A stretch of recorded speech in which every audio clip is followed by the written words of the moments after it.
originali di Elmas, però trovano molta fatica a farla sentire alla grande popolazione di Elmas.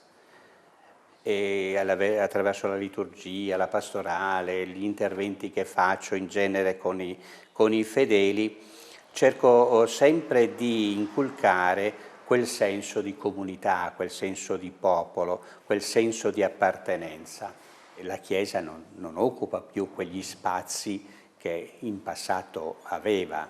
Stiamo costruendo l'oratorio, ma dobbiamo recuperare ovviamente la mentalità oratoriana, a fare quel servizio educativo, formativo, serio, equilibrato, sano, eccetera.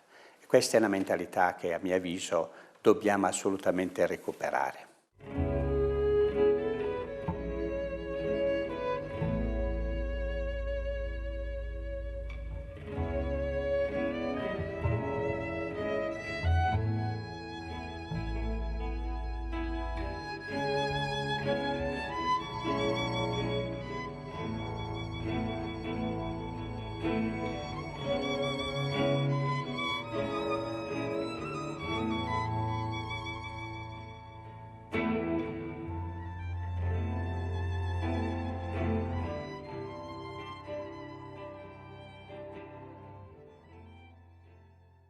La scuola è stata aperta nel 1944 ed è stata affidata alle Ancelle della Sacra Famiglia. Io sono venuta qui nel 1959, dal 1959 sono rimasta fino al 1972 e poi mi hanno spostato in un'altra casa. Poi sono tornata, mi hanno spostato un'altra volta, sono ancora tornata e in tutto, senza contare gli anni che sono mancata, ci sono quasi 50 anni. Ricordo i bambini agli inizi che sono venuta, trovo poca differenza, perché erano svegli anche allora. Adesso le cose sono diverse per il fatto che tra televisione e tutte queste cose che i bambini hanno, che prima non avevano, certo un piccolo cambiamento c'è stato. Sono anche più prepotenti, vogliono tutto, non sanno costruire, mentre invece prima i bambini i giochi se li costruivano tra di loro e quindi c'era anche l'intelligenza messa. Ma io ricordo tutti con piacere, tutti i bambini che ci sono stati, li ricordo tutti e li ricordo tuttora, anche quelli che hanno più di 40 anni. E adesso, dico, abbiamo i bambini, i figli dei bambini che ho avuto io, quindi ci sono qui a scuola e ne ho un buon ricordo.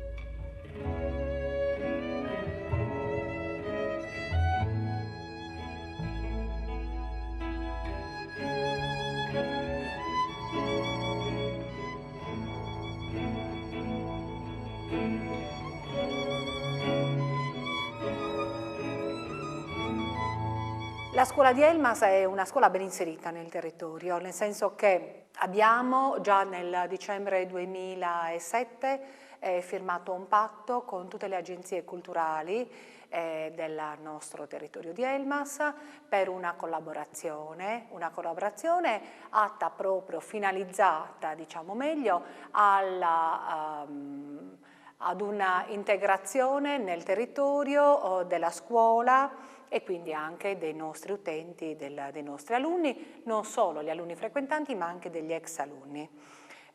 Con queste agenzie stiamo collaborando attivamente, ricordo la consulta delle donne, la consulta degli anziani, le varie agenzie sportive con le quali spesso ci troviamo anche ad organizzare delle attività quali giochi di strada, attività sempre finalizzate all'educazione motoria, soprattutto nella scuola secondaria. In quest'anno scolastico abbiamo due classi, la prima A e la seconda A, che sono classi ad indirizzo musicale dove i ragazzi studiano uno strumento a scelta tra violino, pianoforte, chitarra e clarinetto. Abbiamo avuto anche diverse esperienze positive, nel senso che i ragazzi hanno partecipato ai concorsi a livello nazionale e hanno anche vinto diversi premi, numerosi premi devo sottolineare.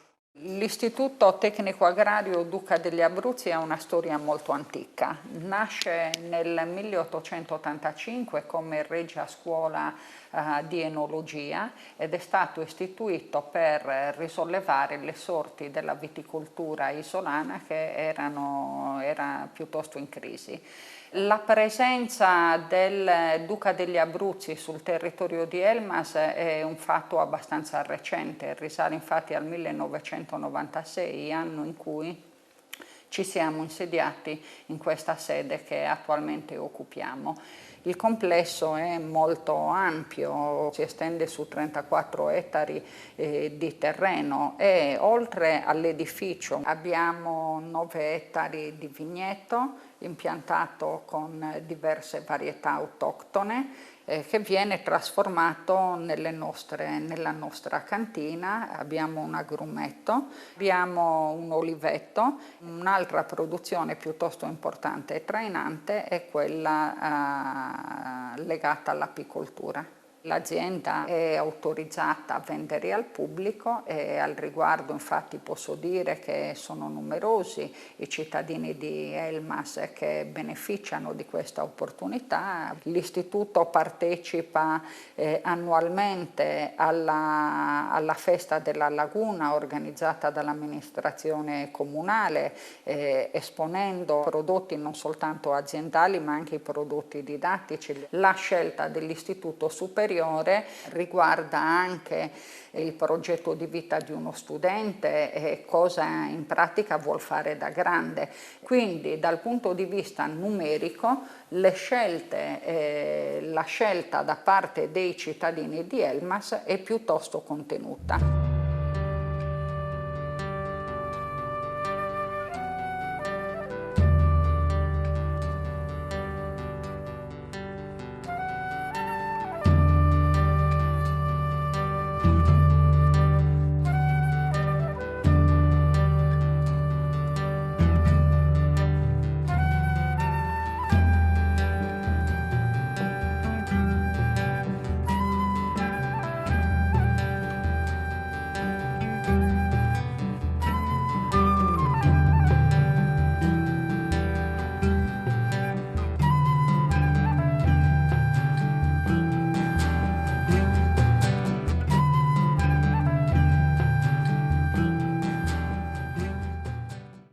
Altri due aspetti che abbiamo voluto curare in questo video sono quelli relativi allo sport e alla vita culturale. Ci siamo già detti tantissime volte che Elmas è piccolo, che siamo pochi, ma siamo assolutamente bravi quando ci impegniamo. E nello sport vedrete i risultati che abbiamo ottenuto. Dal punto di vista sportivo possiamo affermare che Elmas è, non dico un'isola felice, ma comunque una cittadina che gode di privilegi. Infatti da quando sono arrivato ho trovato un ambiente sportivo molto vitale. Abbiamo infatti ben 18 società sportive che vantano tra le loro fila più di 1000 atleti. Queste società sportive abbracciano le più svariate discipline. Abbiamo infatti tra le più antiche come il calcio o il basket e poi abbiamo quelle che man mano sono aggiunte al panorama sportivo di Elmas, che troviamo tra l'altro la pallavolo, il calcio a 5, il tennis tavolo, kickboxing, taekwondo, box, pattinaggio, atletica e la neonata anche di ginnastica ritmica. Una menzione particolare vorrei farla anche per il pattinaggio, che è una delle discipline che ci ha dato grosse soddisfazioni a livello individuale. Infatti ritroviamo tra le file del pattinaggio campioni di mondiali, europei, tra cui alcuni nomi di spicco sono quelli di Maria Laura Orru e di Giacomo Cuncu.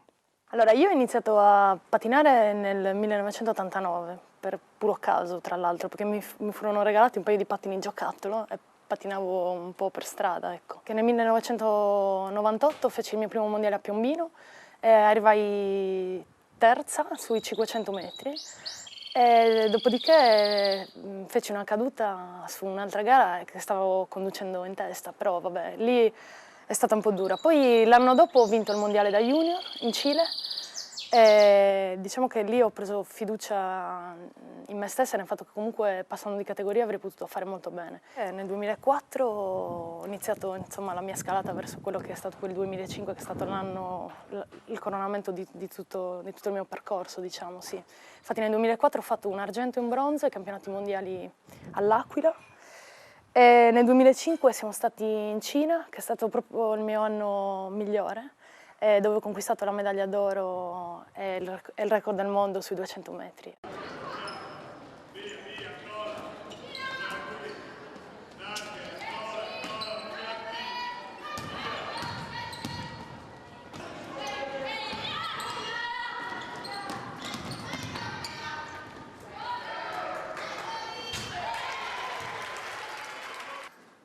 Il gruppo sportivo oratorio Elmas è nato nel 1975 per iniziativa del parroco Don Pietro Meledina. L'oratorio è nato di fronte alla chiesa sulla strada principale. Lì si è potuto cominciare a costruire il primo campetto destinato alla pallacanestro. La società è stata iscritta nel 1974 al CONI e cominciava l'attività vera e propria di basket nel 1975. Il primo presidente del gruppo sportivo oratorio è stato il signor Gino Argiolas e il primo allenatore il signor Memo Lopez. Dopo tanti sacrifici, la società è arrivata fino alla categoria della serie maschile, fino alla serie C, e la squadra femminile invece è arrivata fino alla serie B. Di seguito la presidenza è stata passata a me e siamo arrivati fino alla promozione storica in Serie A nel 2003-2004 con la squadra sempre femminile. L'80%, se non il 90% comunque degli atleti sono atleti residenti ad Elmas, sono atleti proprio del nostro paese. Quest'anno quindi oltre all'attività sportiva vera e propria, la partecipazione ai campionati, abbiamo organizzato anche un torneo in piazza proprio per partecipare, comunque dare modo anche al paese che a una certa ora magari rimane a casa a guardare la televisione, invece portarlo nella piazza per assistere comunque a queste manifestazioni sportive che abbiamo fatto e dar modo non solo ai giovani ma anche agli anziani che abbiamo passato 2-3 ore la sera, dalle 9 di sera fino alle 10:30, alle 11 di notte, cioè insieme a noi a sostenere i ragazzi che comunque sono del paese.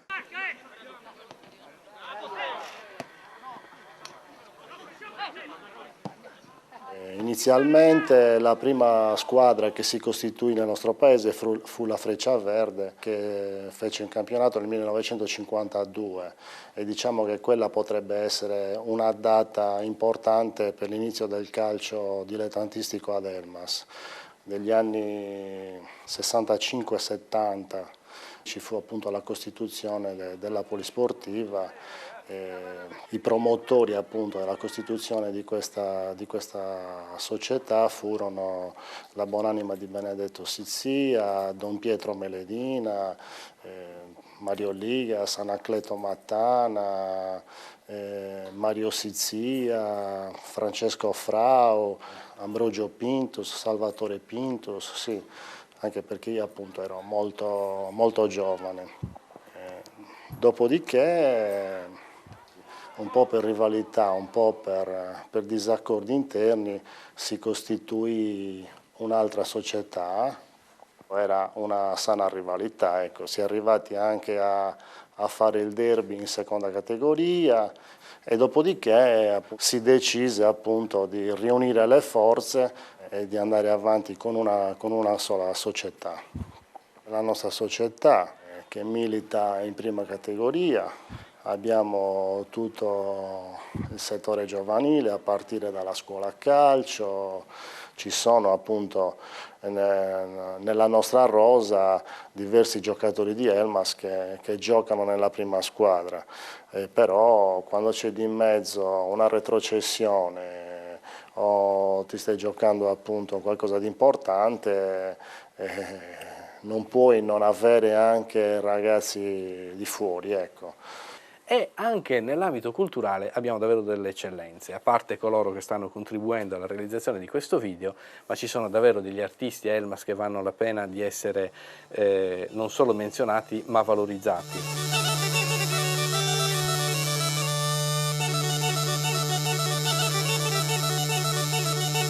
Fui chiamato dalla fine del 74 e io così ho fatto così un pensiero, ho detto ma a me interessa che vi preoccupiate di nuovo di fare uno studio, una ricerca storica, ma poi dovete cercarmi anche i costumi, perché Elmas un costume doveva averlo, tant'è vero che manco a farla apposta, questa mia nipote va dalla nonna e trova un costume originale. Sono riuscito a trovare 2 costumi e così il gruppo ho cominciato a costruire questo gruppo.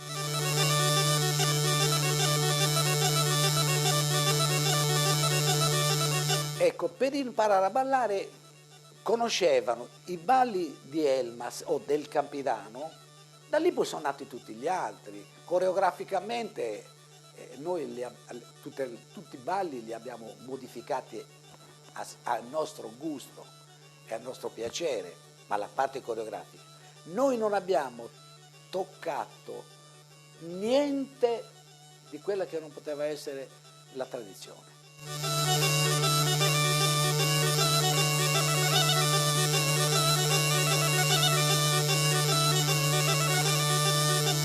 Penso che andavamo anche per la raccolta, ecco questo è molto importante, per la raccolta intanto di soldi e di sangue anche per i talassemici, con le nostre finalità che era quella della ricerca, quella della riscoperta delle nostre tradizioni popolari, e non solo studiarle, conoscerle, ma diffonderle. E noi le abbiamo diffuse in tutto il mondo. In alcuni posti, in Germania ci siamo stati una ventina di volte.